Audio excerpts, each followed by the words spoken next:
In the summer of 1947, a British lawyer named Cyril Radcliffe was given 5 weeks and a set of outdated maps to draw a border he had never seen in person, splitting the Indian subcontinent in two.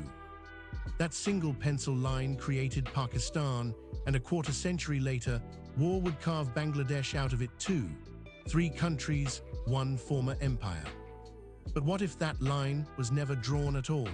What if the British Raj simply became one country when it left in 1947? To understand what was lost, or maybe avoided, you have to see how this territory came together in the first place, and how briefly it ever actually existed as one governed whole. So let's run the experiment. Merge India, Pakistan, and Bangladesh back into one nation today and see what actually comes out the other end. Start with the most obvious number: people. India alone already holds more people than any nation on Earth. Add Pakistan's 240 million and Bangladesh's 173 million, and the math gets almost absurd. That combined figure, roughly 1.85 billion people, wouldn't just lead the world.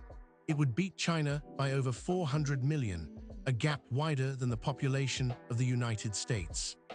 Here's where it stops being a simple story, though. A country that size isn't just big, it's a fault line waiting to move, because a nation of 1.85 billion people is also a nation of enormous internal difference. That's the strange twist of undoing partition. This hypothetical country would be home to the largest Hindu population on Earth, and simultaneously the largest Muslim population on Earth, larger even than Indonesia's. Both records held by the same flag. Now scale the economy the same way. India's GDP today already sits 5th in the world. Fold in Pakistan and Bangladesh's economies, and the total climbs past $4.7 trillion.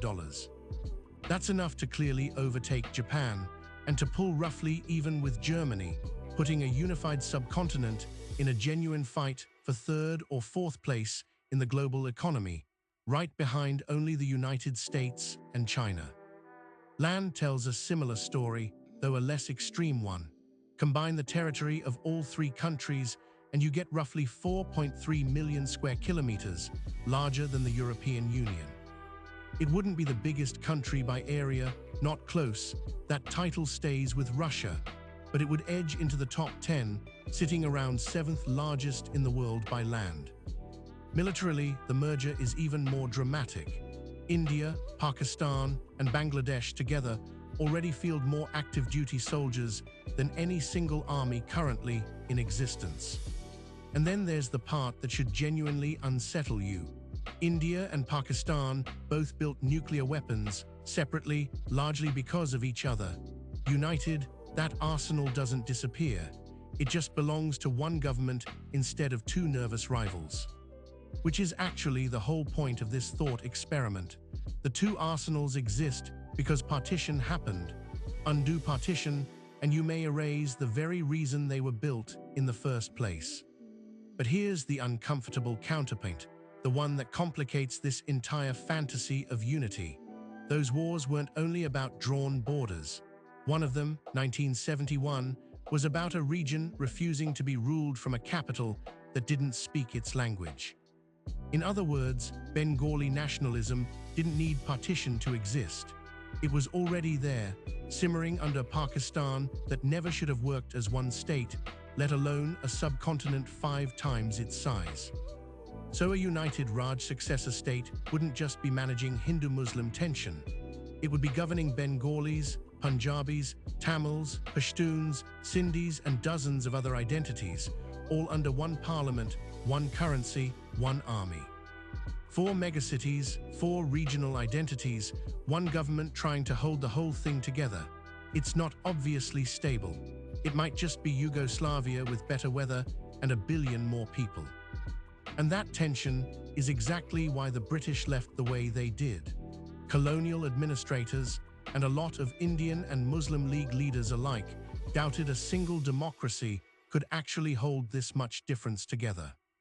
Whether they were right is still argued in 3 different capitals today. What isn't argued is the price of the decision they made instead.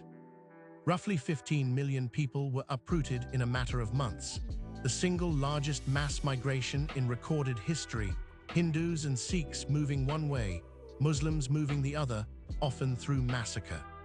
So the unified subcontinent we've been building this whole video isn't a clean upgrade. It's a trade. You get the population, the economy, the raw scale of a genuine superpower.